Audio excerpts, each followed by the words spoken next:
I'm still getting the error that my products don't seem to have a length, even though I'm fairly confident that this code should retrieve my products. But what is wrong with that code?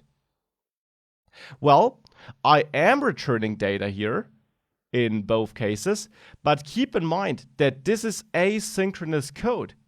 So my fetchAll method here executes this line, and as you learned, it simply registers this callback in its event emitter registry, to put it like this, but then it just finishes with this function, and this function itself does not return anything.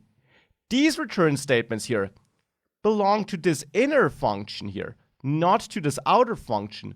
So fetchAll does not return anything, it returns undefined therefore, and hence in my view, in the shop.ejs file, if I try to access the length on my products, I try to access length on undefined, and I get an error.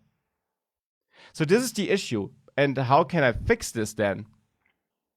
There are multiple ways of fixing this. For now, I will simply accept an argument in fetchAll. That's a callback, and that actually allows me to pass a function into fetchAll, which fetchAll will execute once it is done, so that the thing calling fetchAll can pass a function it is then aware of being called, which holds the data I want to return. Sounds complex? Let me show you how it works.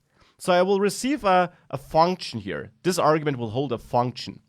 And therefore, instead of returning an array, here I will have a callback where I pass an empty array. So I execute this argument as a function to which I pass an empty array.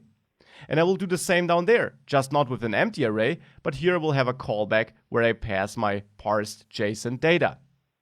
So I do call this callback, and this allows me to go to my controller where I do call fetchAll, and there I now simply have to pass in a function where I know that I eventually will get my products, like this. And therefore, I don't need to store it here because this fetchAll function will not return anything. Instead here, I simply create my own callback process and I render in that function I pass to fetchAll once I know that fetching all products is done.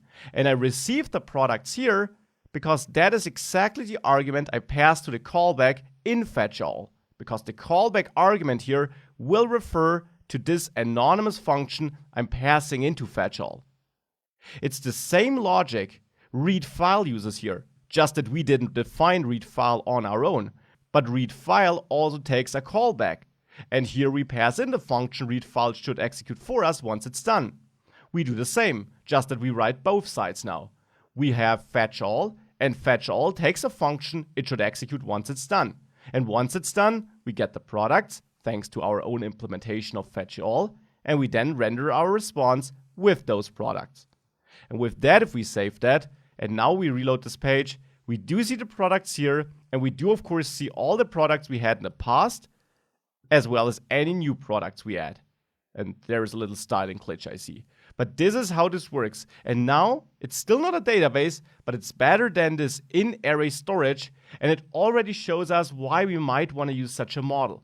It's not super complex code, but it clearly is code that belongs to this data, to this model, and therefore it's outsourced into its own separate file.